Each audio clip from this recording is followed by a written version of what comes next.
Somewhere beyond the recesses of time and space, two podcasters are set adrift in a machine, picking up transmissions of movies that are forgotten but not gone.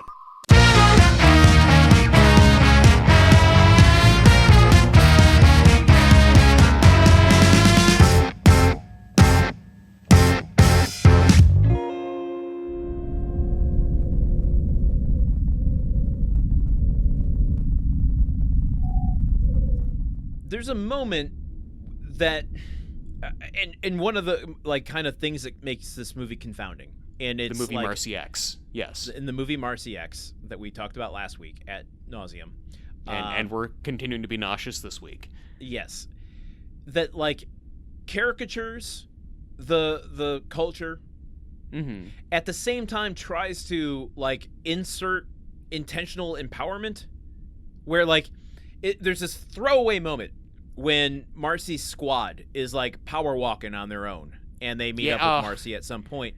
Yeah. This is after the totally cringe Lion King scene where Marci's crew kind of hooks up with Dr. S's crew, and the three of the girls in the squad are talking about their respective, romantic counterpart, and they're all "Oh man, he graduated from Harvard and is, pursuing, a medical license. And, oh, really? Mine is the corporate lawyer.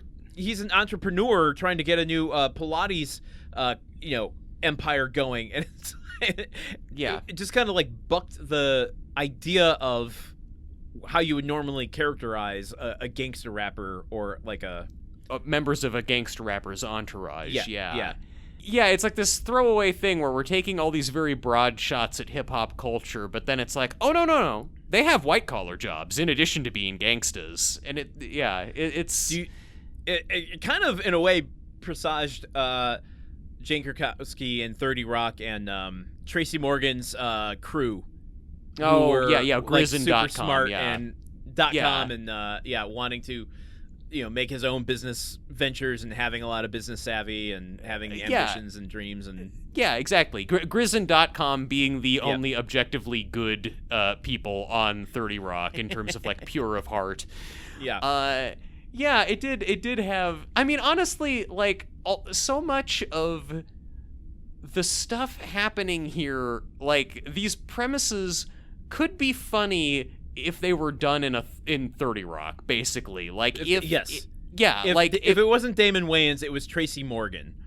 If it was Tracy Morgan, and if it was written by the 30 Rock writers, and it's Jane Krakowski and Tracy Morgan. Yes, exactly. That is literally what I'm saying. Just put that in there. Watching this, I'm finding myself wondering: has Jane Krakowski ever played the lead role in a movie, or She's a stage actress, isn't she? I mean, I know she's done some stuff on stage. I just thought that's where she primarily was. I know she was in National Lampoon's Vacation at an early age. Well, I guess she's done a lot of TV. Oh yeah, no, I guess she's done a lot of theater. So maybe that explains why I don't see her more. But I just am everything she's doing in this movie, even when it is cringe, even when the line is not good, I'm just so into it and on board with it, and it's so funny, and she commits to it so well. And it's just wild, especially with all of the fame and recognition she got from 30 Rock, that there hasn't been, or that there wasn't some kind of, hey, let's have Jane Krakowski in the lead role in an indie comedy. Where's Jane Krakowski's Bridesmaids or something? Yeah, I don't know. It seems like someone at some point would have at least tried. Maybe she hasn't had any interest. Maybe she didn't want to. Maybe she's no, I'd rather just play a bit role in The Rocker. I'd rather play a bit role in Cirque de Freak Vampire's Assistant / Vampire's Assistant Cirque de Freak. This is the third Jane Krakowski movie we've done. Holy shit. Is she our most frequent flyer on this show? No, she is not. But she's up there. Yeah, she's in all these movies that she's in the background of all these movies that have faded into the background. Speaking of Jane Krakowski. So she's always in this movie with these Marci's two other friends, and they're always the three of them are always traveling as a group. They are always on camera at the same time. And I almost always will get a reaction shot, and one of them will say something, and another of them will say something, and another one of them will say something. They're always rule of threesing each other. Mm-hmm.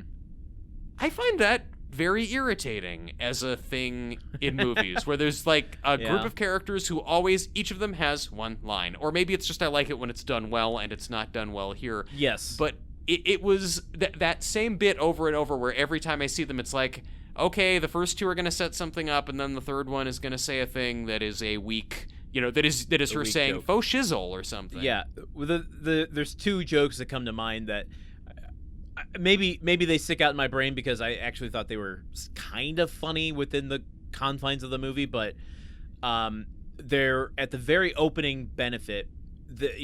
Marci is going through all of the different charities that the American Jewish Federation has contributed over the years. Mm-hmm. And, they're played for jokes. She's got a slideshow showing pictures of each one. And one of them talks, I think, about a rehabilitation clinic or something like that. And that three line joke structure is like, one of them says something about lithium. She got so many kids off of lithium. And another one's like, yeah, it's so much better for their health. And then the third one would say, but does it keep the weight off? Or there's one where they're like watching her on stage with Dr. S, and one of them goes word, another one goes word up, and then Jane Krakowski goes word perfect. Right, which is a bad example of it. The other one that kind of made me laugh was when Marci is doubting herself after her dad says he wish he had a son, and they're trying to like boost her self-esteem, saying, you've done so much for this city, you've opened this clinic for whatever, and you've opened this, and you are the only name in cancer research in this town. And then the third one just goes, you are a cancer. Yeah, that's kind of good. Yeah, maybe if they just like quit while they were ahead with that one, and then just like just stopped it. Your point is taken, though, that it can become a crutch and a fountain for lazy jokes. Yes. In a movie that is already a fountain of lazy jokes. Like, this movie is the Bellagio water feature of lazy jokes, and this is but one of the many dancing nozzles. If you haven't seen the fountains outside the Bellagio, you must go. It's the most impressive thing. Or you could just watch them at the end of Ocean's 11, because they're prominently featured. There is something about the rap sound in this movie, particularly in the agonizing 13.5-minute sequence. And when I first heard it, I couldn't hear past the cringe, but it struck me as like, no, that sounds weirdly familiar.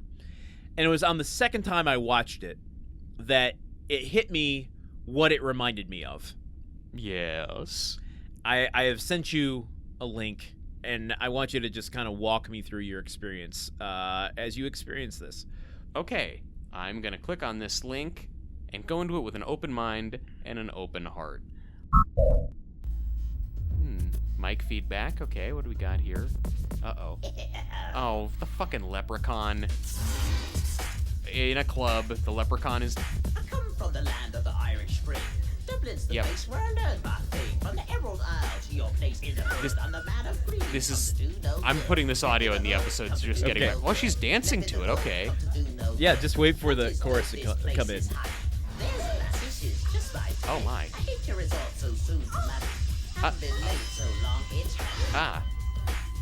Well, okay, this woman's dancing, infected with leprechaun magic. I'll show you what to do, so Landen here. Don't worry, little lassie, you've got nothing to fear. Sit with the lad who's lean and green, and let me show you why I'm a love machine. This is actually better than the rap in Marci X. Do no good. It is, I'm a wee green but guy bad. who It's leans terrible. down. Show me what you do when you get down. Okay, getting worse, actually. You go down, of course, save your love dream. Ah. Left in the hood, come to do no good. Left in the hood, when we're bad, we're good. Okay. From the cliffs of Moor to your front We don't have to watch the whole thing. Well, we're committed now, aren't we? Okay, all right. Then you and I are gonna get it on. Left in the hood, come to do no good. But they're not even on the beat, really, No, with the I know. raps. I should have watched the Leprechaun rap before I watched Marci X. I probably would have liked Marci X more. I unapologetically love the Leprechaun movies. Wait. You, Landon, you like the Leprechaun movies? You're a fan of the Leprechaun series. I am. Did you ever record like a 3.5 hour long podcast about Leprechaun 4 in space? Maybe. That was inexplicably our most listened to podcast of all time on our previous show, even though I don't think either one of us would say it was our best work. But was it our most fun work? I'm gonna say it was kind of height of pandemic when we recorded that. I was having a rough time. Right. I was having a rough time, you know? That's right. I mean, I was happy to talk to my friend, but I just don't know that it was really the bet, you know. I've had more fun discussing other movies. Okay, all right. Anyway, I unapologetically love those movies, but that rap at the end of Leprechaun in the Hood makes me cringe in very much the same way Marci X does. That rap is at the end of the movie. Yeah, that closes. They go out on that. That's the end of Leprechaun. Yeah, that is the end of Leprechaun 5. Wait, so that's after he's gone to space. Correct. He goes to space and then comes back and goes to the Hood, and then goes to the Hood a second time. And I think I feel like we've had this discussion several times, but I will say, I think that he actually has more swagger when he's in space than he does in that scene where he's rapping. I think we need a comparison. I think you need to play just a little sample of what Marci X sounds like here now. Okay. Like what? From the ending rap or like no, from the cringe rap, The Power of My Purse. Okay, you know what? Yeah, here comes a little taste of The Power of My Purse.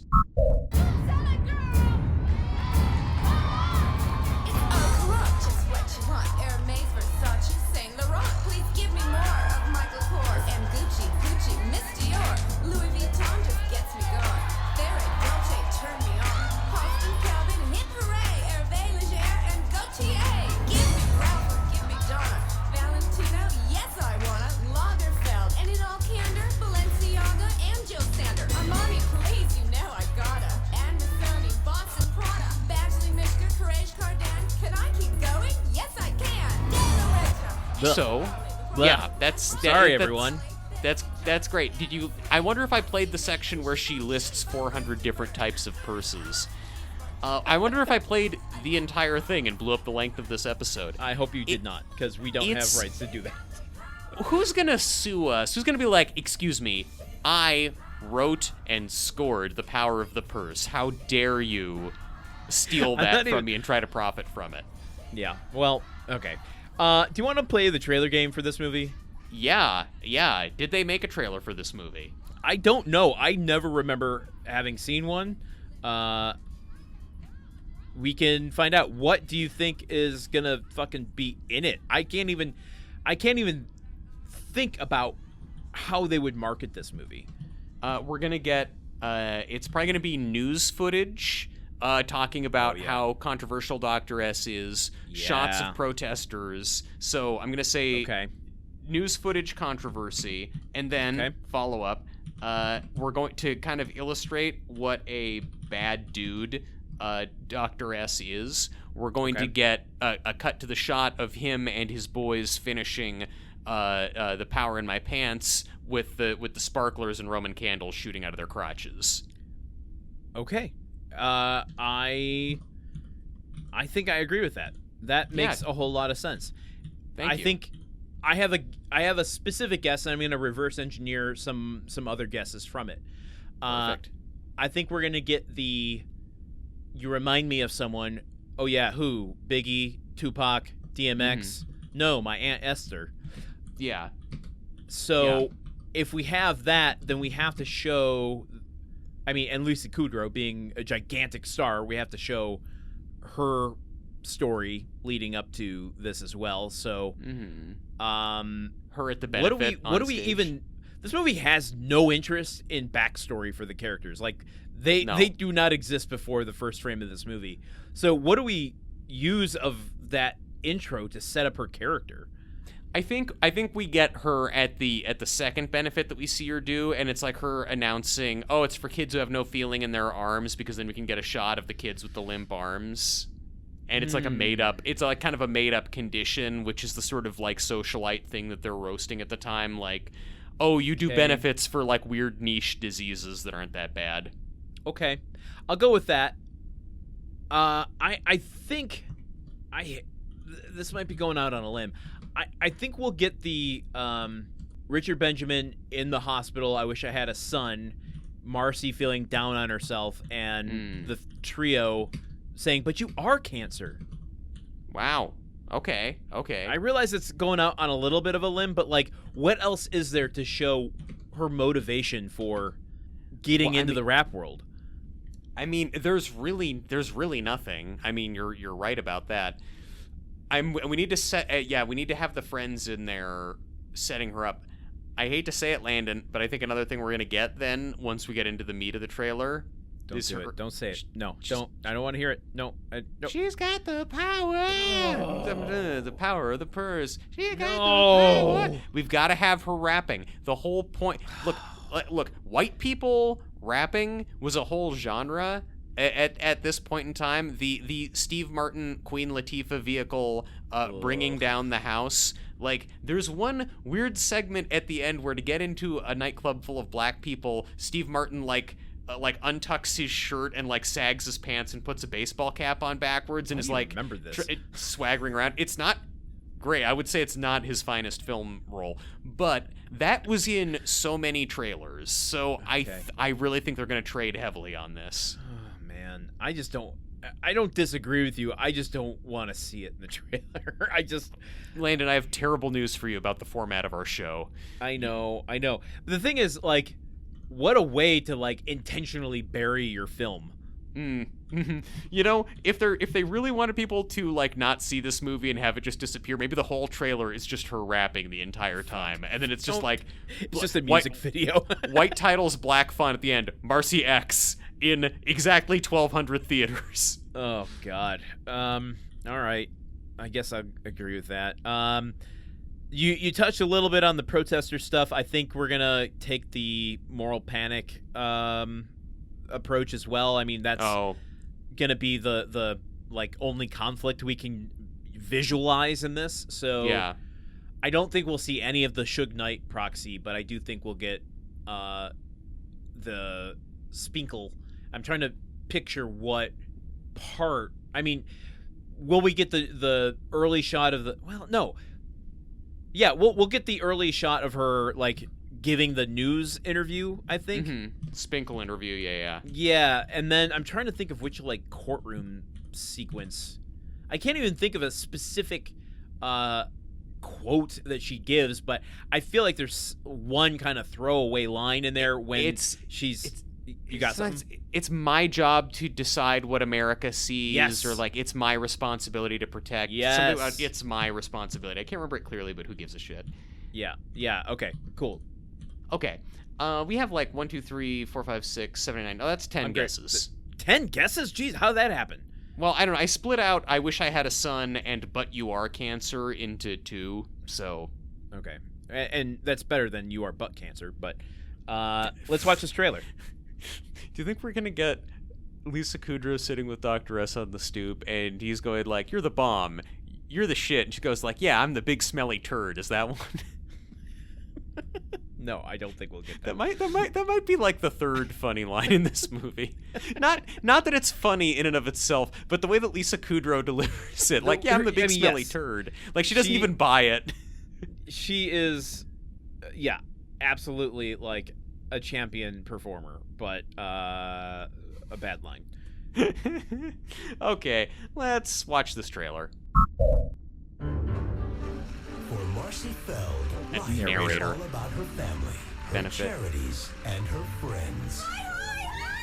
But all of that is about to end. Controversy. Boom. News controversy. He said controversy. Dr. S. Hell yeah. Spinkle. I blame the man who profits from these albums. Do I really own this label? I blame Ben Feld. Oh, heart attack. Daddy? Okay. Any more stress, it could kill you. I need 10 cc's Is she gonna of say Valium son? right now. Thank you. Oh, the Valium line. Father. It's kind of funny. If Dr. S is not apologized, we will crush him and Ben Feld. Oh my God. Now, to save her father's company, I just wish I had a son Oh. to take over so that you wouldn't have to worry. Marci Feld will go somewhere I love my father, and I can't even help Wait. it. she's never gone before. Get out Can't there. even give Show your commentary. father just what you're capable of. Yeah, I'm gonna go see that Dr. S in person, and we can work together. Okay, we had that scene. We didn't get the line. cares. Marci loves. Marci saves her father's life. Wow. Okay, they're trying to make the rap show look really hardcore. I'm giving you one chance to clean up your act. Oh wait, I don't even know. I'm sorry, everyone. I can't Gangsta. even think of what to say. The story the world can't stop talking about. Dr. S. Will he apologize? Hell no. they're really trying to make more out of the Overhaul your image. second That was half the of the movie. first line Damon Wayans said in this trailer. Children with no Children with no feeling in their Wow. arms. Wow. That means bad. Who knew? They put wipes in the trailer? If I can Wow. get real, will That's you editing. sincerely apologize? What you gonna do? You gonna rap for us? She's gonna rap. No, she's not. Hi, I'm so real. Let me tell you how I feel. Yes. No. Keep it to that. It's not very musical, although I did love Lion King. Lion King. A comedy about no Okay. Don't put the. You have insulted my people. giving it Wow. all you got. I know typo. I do like when she said, Typo. "Stop kicking me." That was a funny one. Oh, she got the power. We cannot lose. Damon Wayans, You know, you remind me of someone in that outfit with the jewelry and the Aunt hair. Esther. Tupac, DMX. My Aunt Esther. Marci X.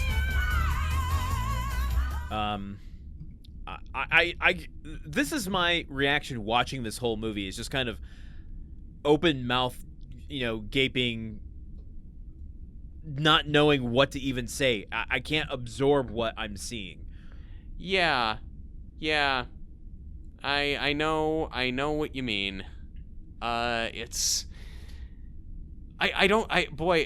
they really were trying with that trailer, but it's like at some point it's like, okay, she has to partner up with this rapper to get him to apologize. Okay, and then what? And she has to get him to apologize. Will he apologize? Okay, is the whole movie just waiting to see if this guy apologizes?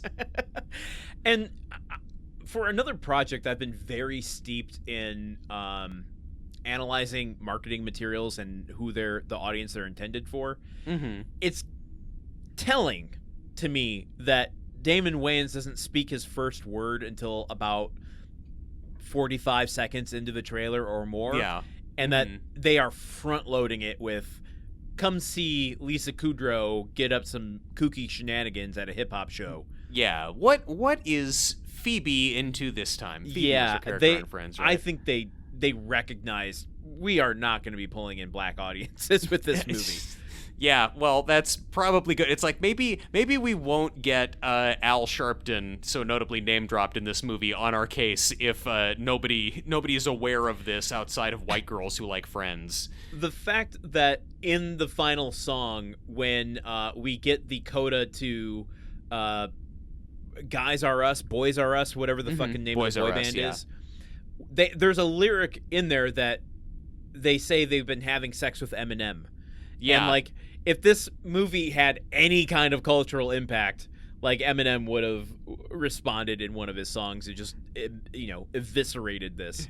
Yeah. Was that like just a thing? Like people joking about Eminem being gay at the time? Like I feel like I remember that happening He on joked message about it boards. himself. Yeah. Oh, okay.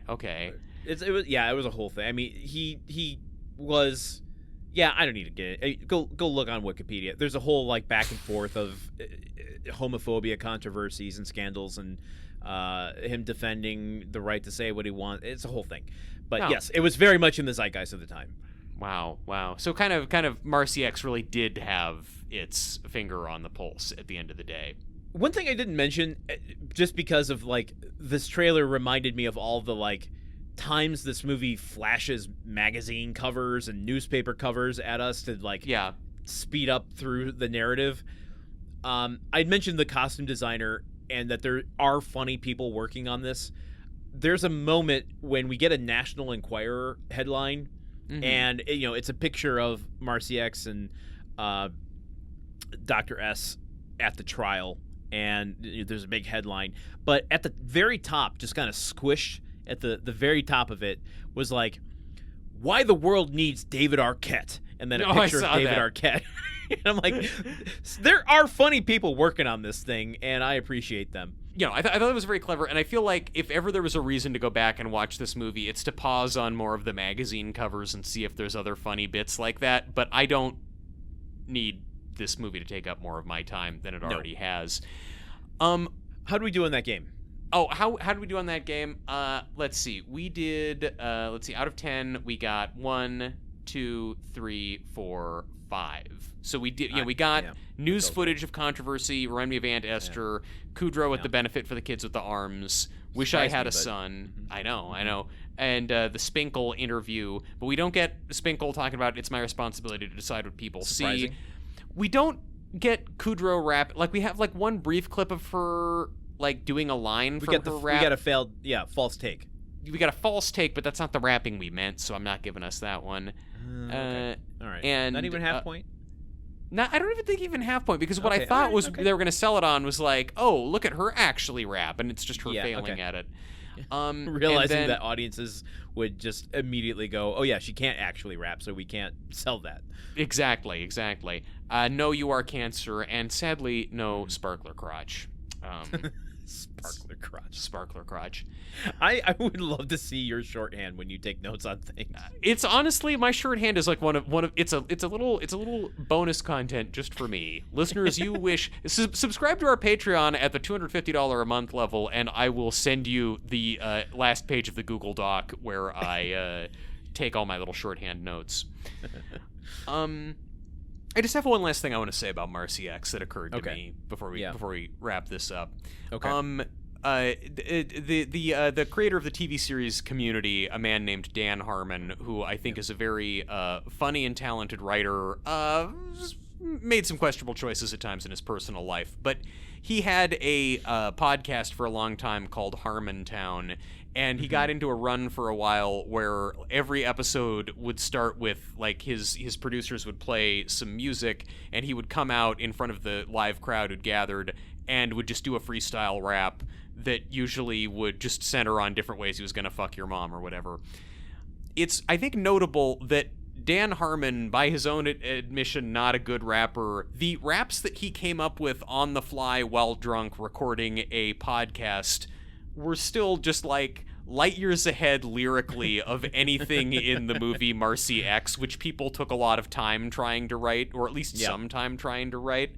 So I'm not really trying to like lionize Dan Harmon especially, but I think it's really saying something that the raps here are not as good as something a guy made up on the fly as a parody of rapping.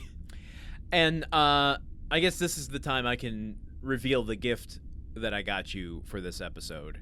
Yes. Which is to not make us try to come up with a rap on the fly.